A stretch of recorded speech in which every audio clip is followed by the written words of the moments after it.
porn, he was looking for writers. Seemed like a good association, and so I began writing for his magazines. I was Dr. Barry Tetons, the computer columnist for D-Cup. I became Dr. Marilyn Bass Deference, advice column for Sex Acts, and I also wrote for Shaved and Plump and Pink. And Bob gave me what remains the finest editorial directive I've ever received, and I've worked for a lot of editors. I gave him a piece of fiction that I wrote for Plump and Pink, and he sent it back saying, "Come on, Byron, he's got to fuck the folds of her fat." And so he did.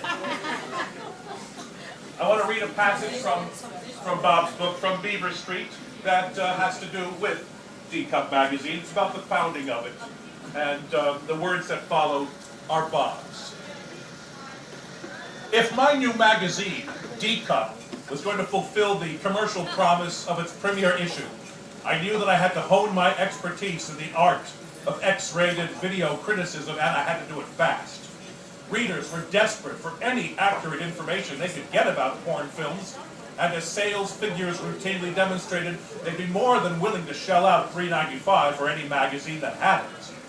But before I could begin to help readers answer such pertinent questions as, what shall I watch next? And what busty new starlet do I want to see in uncensored anal action? I had to determine the precise sub-niche to carve out for myself in the crowded breast fetish field.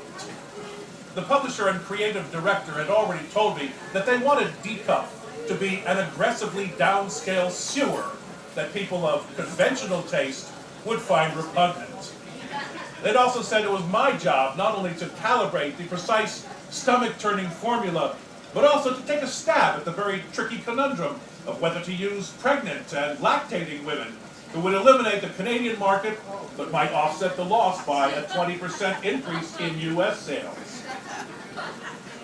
The best way to make the correct decisions, I thought, was to first analyze the yard-high stack of competing tit mags that Shapiro had dumped on my desk. So, I began with the undisputed king, Gent, the home of the D-Cups, because it had been around for 30 years, and my book, D-Cup, was a blatant ripoff of their title.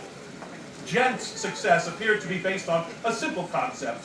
Have photographers shoot, in a deliberately artless way, a complete spectrum of calculatedly ordinary-looking women of all ages and all colors of the rainbow who are all extraordinary in one significant way.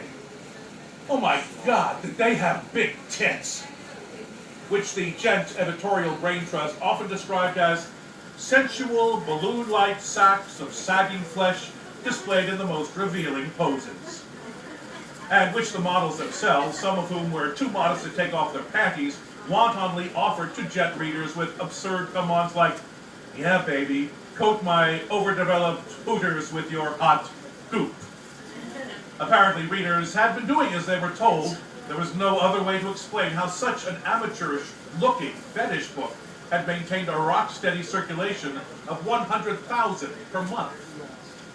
The magic formula for jugs wasn't quite so easy to deconstruct, primarily because they relied as much on the grotesque and the bizarre as on huge breasts. Typical models appearing in The World